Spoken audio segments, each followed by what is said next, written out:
Hello दोस्तों, नमस्ते। Faizabadi भौजिक channel में भैया सबका स्वागत है। बहुत प्यारा दर्द भरा लाचारी गीत सुनाओ चलती है। आप सभी फुलवार के सुनिए। अच्छा लगे तो लाइक सब्सक्राइब शेयर जरूर करिए। जहाँ तक आए दोस्तों सपोर्ट करिए आप सभी।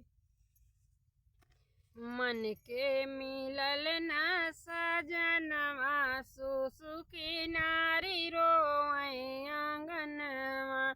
मन के मिलल न सजनवा सुसुकी नारी रोए आंगनवा। मन के मिलल न सजनवा सुसुकी नारी रोए आंगनवा।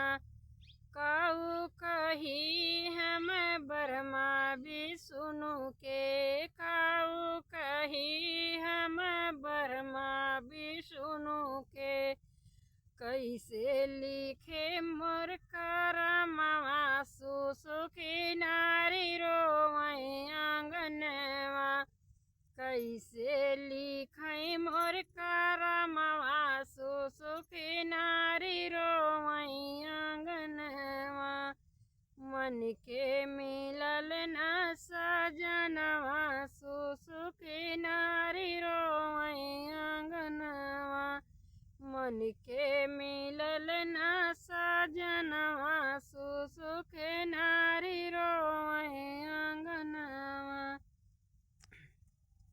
काऊ कही हम माई बाबू के, काऊ कही हम माई बाबू के। काहे कदीन मोर जनमवा सुसुकी नारी रोए आंगनवा। काहे कदीन मोर जनमवा सुसुकी नारी रोए आंगनवा। मन के मिलल न सजनवा सुसुकी नारी रोए आंगनवा। मन के मिलल न सजनवा सुसुकी नारी रोए आंगनवा।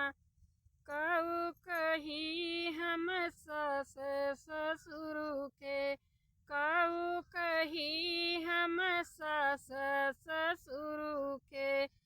काहे लाए मोर गवनवा सुसुकी नारी रोए आंगनवा।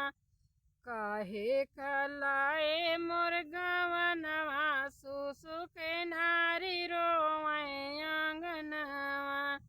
मन के मिलल न सजनवा सुसुकी नारी रोए आंगनवा। मन के मिलल न सजनवा सुसुकी नारी रोए आंगनवा। ये हमारा गीत कैसे लगा भैया आप सभी जरूर बताइए।